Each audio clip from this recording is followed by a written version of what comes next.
She jumped off the cliff without hesitation and fell into the icy river. Clinging to a piece of wood, she drifted downstream, but her shoulder was accidentally dislocated by a rock in the water. Seeing this, the developer led his men to chase her downstream. She finally struggled to reach the shore. Then she found a stone, pressed it against her arm, and pushed hard, resetting her dislocated shoulder. In the end, she picked some herbs, chewed them up, and applied the pulp to her wound to stop the bleeding. This was the survival skill of an Indian girl.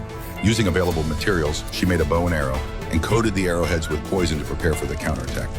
She used smoke as bait to lure the developers' group here. Hiding in the dark, she drew her bow and shot an arrow, hitting a mercenary in the leg. The developers' gang raised their guns and fired, but hit nothing. They chased her trail to a suspension bridge, but she had already disappeared. They walked onto the bridge, unaware that she was hiding under it. She secretly cut the ropes with a knife. Just as several of them were about to reach the center of the bridge, she cut the ropes completely. 2 mercenaries fell into the river, but the female mercenary tried to fight back. She kicked out, sending the enemy's knife flying, then locked her legs around the enemy's neck, causing her to suffocate temporarily. Finally, she kicked the enemy in the abdomen, sending her plunging into the river. The enemies soon swam ashore and discussed strategies to deal with her.